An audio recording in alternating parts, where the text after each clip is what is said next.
என்னுடைய பெயர் உமாராஜ். நான் ஒரு சிபிஎஸ்இ ஸ்கூல்ல அகாடமிக் டைரக்டரா இருந்து ரிட்டயர்ட் ஆயிட்டேன். அதுக்கப்புறம் ஃப்ரீயா இருக்கும்போது இந்த ஏஎல்பி அஸ்ட்ராலஜி கிளாஸ் பார்த்தேன். அதில ஜாயின் பண்ணேன். பேசிக் கோர்ஸ் முடிச்சுட்டு இப்போ அட்வான்ஸ் கோர்ஸ் பண்ணியிருக்கேன். ஸோ இதுக்கு எக்ஸாமும் வைக்கிறாங்க. ஸோ நான் எக்ஸாமும் எழுதி முடிச்சுட்டேன்.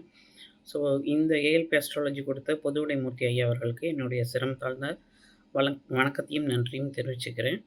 என்னுடைய ஆசிரியர்கள் அத்தனை பேருமே ரொம்ப அழகாக சொல்லித் தருவாங்க. ஸோ என்னோடய ஆசிரியர்களான Shanthadevi madam, Sathyanarayanan sir, Uma Venkat madam, Shanthakumar sir எல்லாருக்கும் என்னுடைய வணக்கத்தையும் நன்றியும் தெரிவிச்சுக்கிறேன். என்னுடைய கோச்சஸாக இருந்தவங்களுக்கும் என்னோடய வணக்கத்தையும் நன்றியும் தெரிவிச்சுக்கிறேன். கோச்சஸ்ன்னு சொல்கிறேன்னு நினைப்பீங்க. எங்களுக்கு வந்து ஒருத்தருக்கும் ஒரு கோச் உண்டு. ஸோ நம்மளுக்கு எப்போ கேள்விகள் இருந்தாலும் பாடத்தினை பற்றிய கேள்விகள் இருந்தாலும் அவங்களுக்கு கேட்கலாம். ஸோ எந்த நேரம்னாலும் நம்மளுக்கு சொல்லித் தருவாங்க. ஸோ இது ஒரு பெரிய அட்வான்டேஜ். கிளாஸ் எடுக்கிறோம், டீச்சர்ஸ் போனாங்க, அதுக்கப்புறம் யார்ட்டையும் கேட்க முடியாதுன்னா ரொம்ப கஷ்டம். ஸோ அந்த மாதிரி இருக்காது எங்களுக்கு. இதில் வந்து எங்களுக்கு அஸ்ட்ராலஜி படிக்கிறதுக்கு முன்னாடி எல்லாம் நான் தான் பண்ணேன் அப்படின்ற மாதிரி ஒரு இது இருக்கும்.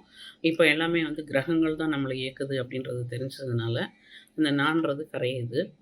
ஸோ எதிராக உள்ளவங்களுக்கும் அவங்களுக்கும் வந்து கிரகங்கள் தான் இயக்குது. ஸோ நம்ம அவங்கள்ட்ட கோச்சிக்கிறதுல எந்த பிரயோஜனமும் இல்லை அப்படின்றதும் நம்மளுக்கு தெரியுது. இப்போ வந்து ஐயா அவர்கள் கிளாஸில் சொல்லுவாங்க, நீங்கள் மாறுங்க, மற்றவங்கள மாற்றணும்னு நினைக்காதீங்க அப்படின்னு சொல்லுவாங்க. அது வந்து மிகப்பெரிய பாடம் எங்களுக்கு. ரொம்ப எளிமையான பாடம் கூட. ஐயா வந்து கிளாஸ்க்கு வருவாங்க, எல்லாரையுமே கேள்வி கேட்பாங்க. எல்லாருக்கும் எவ்வளோ புரிதல் இருக்குதுன்னு பார்ப்பாங்க. அப்புறம் நாங்கள் எங்கே வந்து இன்னும் கொஞ்சம் எங்களை ஸ்ட்ரென்தன் பண்ணிக்கணும் அஸ்ட்ராலஜி லெசன்ஸில் அப்படின்றதையும் சொல்லிக் கொடுப்பாங்க. அப்புறம் வகுப்பை பற்றி சொல்லணும்னா ஏஎல்பி அட்வான்ஸ் கிளாஸில் எனக்கு மெயினாக கிளாஸ் எடுத்தது உமா வெங்கட் மேடம். ஸோ அவங்க வந்து ரொம்ப அழகாக சொல்லிக் கொடுப்பாங்க. ஒரு நிமிஷம் கூட அவங்க கிளாஸ் மிஸ் பண்ண முடியாது. மிஸ் பண்ணால் ஏதோ ஒரு பாயிண்ட்டை மிஸ் பண்ணிவிடுவோம்.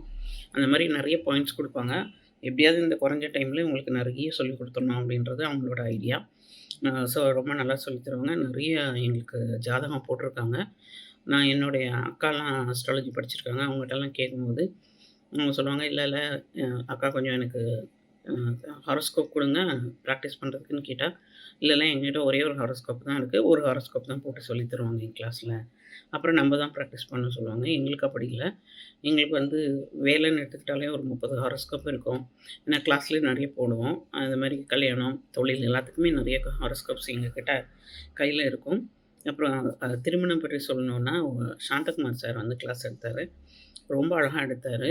சார்ட் போட்டு 10 வருஷத்துக்கான பலனை வந்து அதில் சொல்கிற மாதிரி சொல்லிக் கொடுத்தாரு. அவரோட கிளாஸஸ் வந்து ஸ்ட்ரிக்டாகவும் இருக்கும். நகைச்சுவையோட வந்து அவருக்கும் என்னுடைய நன்றியை தெரிவிச்சுக்கிறேன். என்னுடைய பேசிக் வகுப்பில் சத்யநாராயணன் சார், சாந்ததேவி மேடம் எடுத்தாங்க. ஸோ அவங்களும் ஜாதகம் போட்டு அப்பவுமே எங்களுக்கு வந்து ஜாதகம் பலன் சொல்லிக் கொடுத்தாங்க. ஸோ அவங்களுக்கும் என்னோடய நன்றி. இந்த வகுப்பு வந்து ஒருத்தருக்கும் வாழ்க்கையில் மிகவும் தேவையானது. எஸ்பெஷலி வந்து இது வரைக்கும் நான் எதுவுமே லைஃப்பில் செஞ்சதில்ல அப்படின்னு நினைக்கிற ஒரு ஹவுஸ் ஒய்ஃபாக இருந்தாங்கன்னா, அவங்க இந்த ஏஎல்பி படித்தாங்கன்னா அவங்களுக்கு அவங்க மேலே ஒரு மரியாதை வரும். அவங்க குடும்பத்துக்கும் உபயோகமாக இருக்கும். அவங்க தொழிலாக பண்ணனாலும் பண்ணலாம். அவங்களோட வருமானம் வரும்போது அவங்களுக்கே அவங்க மேலே ஒரு மதிப்பு வரும். ஸோ இது வரைக்கும் என்னால் எதுவுமே செய்ய முடியல அப்படின்னு ஒரு மோட்டிவேஷன், என்கரேஜ்மெண்ட் இல்லாதவங்கலாம் ஹவுஸ் ஒய்ஃப்ஸ்லாம் கண்டிப்பாக இதில் கலந்துக்கோங்க. இந்த ஏஎல்பி கலந்துக்கிட்டு பலன் பெறணும்னு நான் எல்லாரையும் கேட்டுக்கிறேன். எனக்கு அஸ்ட்ராலஜியில் அரிசோடி கூட தெரியாது. ஆனால் இன்றைக்கி என்னால் ஒரு ஜாதகம் எடுத்து சொல்ல முடியும். ஸோ இதை எனக்கு கொடுத்த பொதுவுடைமூர்த்தி அவர்களுக்கு என்னுடைய நன்றி. நான் 61 வயசில் தான் அஸ்ட்ராலஜி கற்றுக்கிட்டேன். ஸோ இனிமேல் என் லைஃப்பில் தெரிஞ்சுக்கிறதுக்கு பெரிய பெரிய விஷயம் ஒன்றும் இல்லை. என் பசங்களோட லைஃப் மட்டும் நான் பார்த்துக்கலாம். எப்படி போகும், என்ன ஏதுன்னு பார்த்துக்கலாம். ஆனால் வந்து இப்போ ஒரு 20 இயர்ஸில் படிக்கிறவங்க அப்படின்னா இது உங்களுக்கு ரொம்ப பலன் அதிகமாக இருக்கும். ஏன்னா உங்களோட தொழிலாகட்டும், உங்களோட வேலையாகட்டும், உங்களோட படிப்பாகட்டும், உங்களோட திருமணம் ஆகட்டும், எல்லாத்துக்குமே இது வந்து ரொம்ப ஹெல்ப்ஃபுல்லாக இருக்கும். அதுக்கப்புறம் உங்கள் பசங்க படிப்பு அப்படின்றது இது ரொம்ப யூஸ்ஃபுல்லாக இருக்கும். அதனால் தயவுசெய்து எல்லோரும் அந்த ஏஎல்பி வகுப்பில் கலந்துக்கோங்க. நான் சொல்லும்போது உங்களுக்கு அருமை தெரியாது. ஃபஸ்ட்டு உள்ளே ஸ்டெப் இன் பண்ணுங்கள். ஸ்டெப் இன் பண்ணி பேசிக் கிளாஸஸ் அட்டெண்ட் பண்ணுங்கள். அதுக்கப்புறம் உங்களுக்கு புரியும் நான் எதனால் இதை சொன்னேன் அப்படின்றது. ஸோ உங்கள் அனைவருக்கும் நன்றி. பொதுவுடைமூர்த்தி அவர்களுக்கு என்னுடைய வணக்கத்தையும் நன்றியும் தெரிவித்துக் கொள்கிறேன். நன்றி.